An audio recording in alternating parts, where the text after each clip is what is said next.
India versus New Zealand तीसरा test match series का आखिरी और निर्णायक मुकाबला है मुंबई के वानखेड़े स्टेडियम में खेला जाएगा। मुंबई का वानखेड़े स्टेडियम दोनों टीमों के लिए बिल्कुल तैयार है और ऐसे में सवाल बड़ा यह है कि क्या भारतीय टीम क्लीन स्वीप बचा पाएगी अपने घर पर, नंबर वन चीज।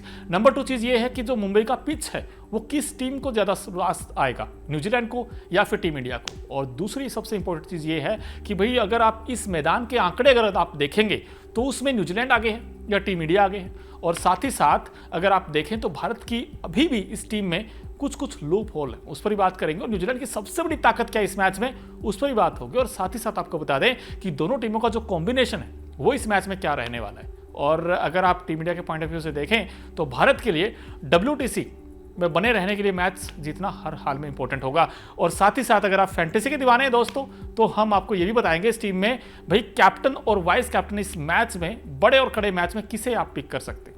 तो एक एक करके बात करते हैं। सबसे पहले बात टीम इंडिया की। भाई भारतीय टीम के लिए साख की लड़ाई है।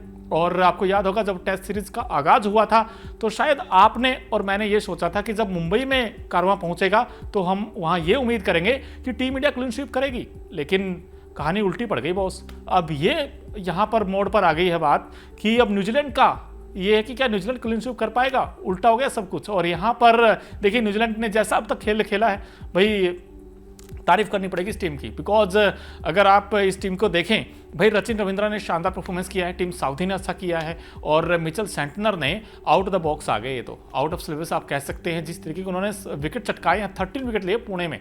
और जब ये टेस्ट सीरीज का आगाज हुआ था भारत को पहले टेस्ट मैच में 8 विकेट से एक तरफा अंदाज में हार का सामना करना पड़ा। उसके बाद जब सेकंड टेस्ट आए लगा कि टीम इंडिया कमबैक करेगी, पलटवार करेगी, लेकिन वहां पर भी भाई कहानी कुछ ऐसी है, 113 रनों की बड़ी हार झेलनी पड़ी थी। अब मुंबई में देखना होगा कि भारतीय टीम पहली चीज तो ये होगी किस कॉम्बिनेशन के साथ जाएगी और किसे बाहर किया जाएगा और किसे इन किया जाएगा। तो एक नजर डालते हैं भारत का जो प्लेइंग 11 है, जो पॉसिबल प्लेइंग 11 है टीम इंडिया का, वो कुछ ऐसा हो सकता है। इंडिया की जो पॉसिबल प्लेइंग 11 है उस पर नजर डालें तो रोहित कैप्टन होंगे टीम इंडिया के, यशस्वी जायसवाल होंगे, विराट कोहली और सरफराज खान आपको नजर आएंगे।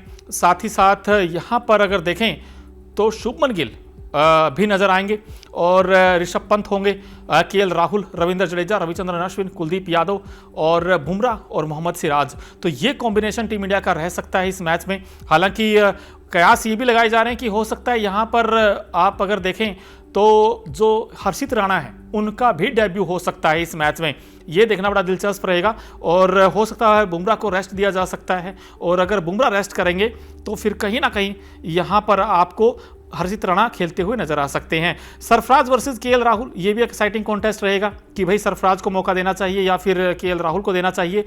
लेकिन भारतीय टीम का जो कॉम्बिनेशन है वो इस मैच में ऐसा हो सकता है कि आप 2 तेज गेंदबाज के साथ जाएं और 3 स्पिनर ही आपको खेलते हुए नजर आ सकते हैं। लेकिन जो पिच है ना वो कुछ और ही कहानी कहता है, उस पर ही बात करेंगे। लेकिन न्यूजीलैंड क्या कहता है भाई, न्यूजीलैंड का जो कॉम्बिनेशन है उनके पास जो मैच विनर प्लेयर है, एक नजर डालते हैं भाई न्यूजीलैंड का जो पॉसिबल प्लेइंग 11 है वो कुछ ऐसा कहता है।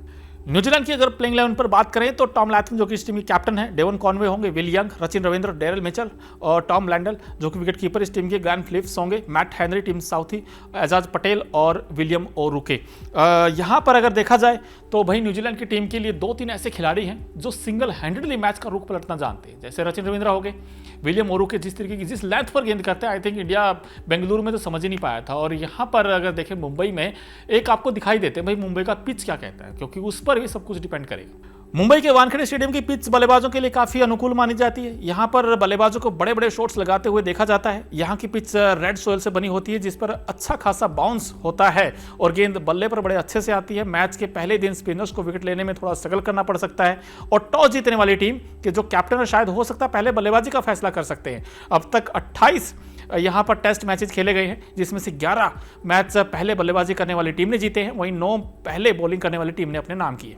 यहाँ फर्स्ट इनिंग का जो एवरेज स्कोर है वो 334 रनों के आसपास का रहा है, वहीं सेकंड इनिंग की बात करें तो 337 का रहा है और तीसरी इनिंग में ये गिरकर 207 रन हो जाता है और फिर चौथी इनिंग में 128 रन हो जाता है। तो कहीं ना कहीं यहाँ पर अगर आप देखें तो एक फर्स्ट इनिंग में अच्छा रन बन सकते हैं, सेकंड में दिक्कत आएगी, थर्ड में दिक्कत आएगी, फोर्थ में तो बड़े मुश्किल हो जाए खेलना। लेकिन जैसे मैंने आपको बताया रेड सोलो विकेट है, तो ऐसे में जो पहला दिन है खासकर वहाँ पर जो स्पिनर हैं वो उनको बड़ी मेहनत करनी होगी।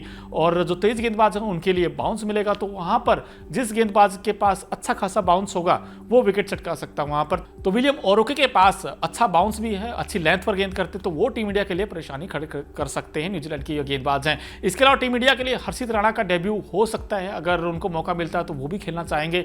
लेकिन भारतीय टीम के लिए भाई ये टेस्ट मैच क्या कहता है, अगर जो मुंबई का पिच है वो तो हमने आपको बताया, लेकिन इस टेस्ट मैच के मायने इतने ज़्यादा हैं टीम इंडिया के लिए, बिकॉज एक तो घर पर यहाँ पर करारी हार से बचना होगा, क्लीन स्वीप से बचना होगा, और दूसरी चीज़ ये है कि मुंबई का जो मैदान है वो हमेशा टीम इंडिया के लिए अच्छा रहा है, क्योंकि यहाँ पर अगर आप देखें इंडिया वर्सेस न्यूजीलैंड अब तक 3 मैचेस खेले गए हैं, जिसमें से भारतीय टीम ने 2 मैच जीते हैं, न्यूजीलैंड की टीम ने 1 मुकाबला जीता है। ये इस मैदान के आंकड़े कहते हैं, नंबर 1 चीज़। और अगर आप ओवरऑल पिक्चर देखेंगे इंडिया वर्सेस न्यूजीलैंड मैचेस की, तो वो भी भारतीय हक में जरूर जाता है, बिकॉज अब तक 64 मैचेज दोनों टीमों के बीच खेले गए हैं। टेस्ट मैचेस की बात करें तो भारतीय टीम ने 22 मुकाबले जीते, न्यूजीलैंड ने 15 मैचेस जीते हैं, ड्रॉ 27 हुए हैं।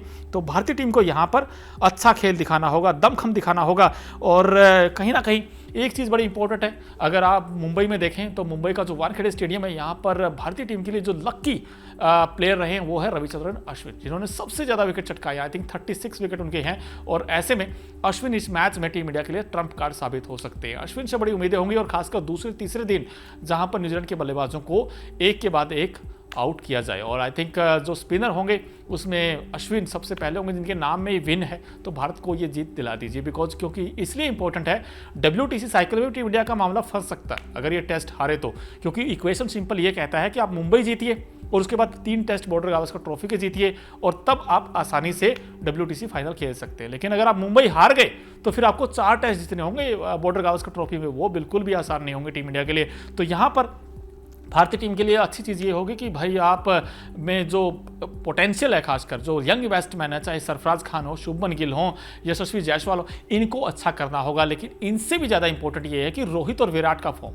जिन्होंने बड़ी टेंशन बढ़ाई है टीम इंडिया की, बिकॉज 8 इनिंग में, लास्ट 8 इनिंग में दोनों बल्लेबाजों को देखोगे तो रोहित ने भाई 104 बनाए और विराट कोहली ने 127 बनाए। तो आई थिंक इन दोनों खिलाड़ियों से बड़े परफॉर्मेंस की आस होगी टीम इंडिया को, तभी जाकर कुछ ना कुछ हो सकता है, बिकॉज इस वक्त भारतीय टीम नीचे लगी हुई है। और टू बी ऑनेस्ट अगर आपको बताऊं तो न्यूजीलैंड की टीम चढ़कर आएगी, बिकॉज नथिंग टू लूज वाली सिचुएशन उनके लिए। तो उनके लिए तो ये मैच, भाई उनको तो बस एक ही मन है कि हमें ये मैच जीतना है, लेकिन भारत के लिए यह है कि हमें मैच भी जीतना है, अच्छा भी खेलना है, रन भी बनाने बल्लेबाजों को। तो बॉलिंग पर ज़्यादा प्रेशर नहीं होगा, बैटिंग पर ज़्यादा होगा भारतीय टीम के लिए। और खासकर विराट, रोहित अगर ये रन बना दे, ये 100 बना दे, तो फिर टीम इंडिया की बात पक्की बन सकती है। लेकिन दोस्तों अगर आप फैंटेसी की बात पूछें और मुझे अगर आप कहें तो भाई मैं तो ये कहूँगा आप रविचंद्रन रविंद्र को आप पिक कर सकते हैं न्यूजीलैंड के पॉइंट ऑफ व्यू से। वो रविचंद्रन रविंद्र बिकॉज उनके पास जो उनका जो इंटेंट अगर आप देखेंगे, जो कॉम्पैक्ट प्लेयर लगते हैं, जो विद द स्पिन बहुत अच्छा खेलते हैं, तेज गेंदबाजों को भी अच्छा खेलते हैं। और हमेशा कहा जाता है स्पिनर के अगेंस्ट अगर आप शॉर्ट ऑफ लेंथ गेंद है तो आप बैकफुट पे जितना खेलेंगे उतना आपके लिए मजा रहेगा, और अगर आप ड्राइव के लिए जा रहे हो तो फुल लेंथ गेंद पर आप जितना उसके उतना ड्राइव भी लगा सकते हैं। तो कहीं ना कहीं वो फ्रंट फुट पर भी खेलना जानते हैं, बैक फुट पर भी खेलना चाहते हैं। तो कहीं ना कहीं रचिन रविंद्र एक बार फिर से न्यूजीलैंड के लिए सबसे बड़े एक्स फैक्टर साबित हो सकते हैं। लेकिन इंडिया के लिए भाई one and only one Ravichandran Ashwin. और अश्विन का जो यहाँ पर अगर आप देखें तो अश्विन ने विकेट भी ज़्यादा चटकाए हैं। और अश्विन के लिए एक चीज़ अच्छी है कि अब तक उन्होंने 104 टेस्ट मैच खेले, टीम इंडिया के लिए 3408 रन उन्होंने बनाए हैं और 533 विकेट चटकाए हैं। और पिछली बार जब वानखेड़े में भारत और न्यूजीलैंड का आमना सामना हुआ था तब भी उन्होंने 8 विकेट चटकाए थे। तो न्यूजीलैंड के खिलाफ अश्विन ने कि जो टेस्ट फॉर्मेट में देखें तो 11 मैचों में 72 विकेट हैं। ऐसे में उन्हें आप कैप्टन के तौर पर चुन सकते हैं, और वाइस कैप्टन अगर आप देखें तो रचिन रविंद्र को आप पिक कर सकते हैं। तो रचिन रविंद्र न्यूजीलैंड से आप वाइस कैप्टन, और इंडिया से अश्विन को आप पिक कर सकते हैं एज ए कैप्टन। तो ये कुछ रहने वाला है। लेकिन दोस्तों आपने देखी पिच रिपोर्ट देखी, आपने प्लेइंग 11 देखी, हेड टू हेड के आंकड़े भी देखे, और दोनों टीमों का जो मैंने आपको बताया ताकत और कमजोरियां क्या है वो भी आपने देखा होगा। अब आप बताइए मुझे कि तीसरे टेस्ट मैच में कौन बाजी मारेगा, इंडिया या फिर न्यूजीलैंड? क्या टीम इंडिया क्लीन स्वीप बचा पाएगा घर पर? ये एक बड़ा सवाल होगा।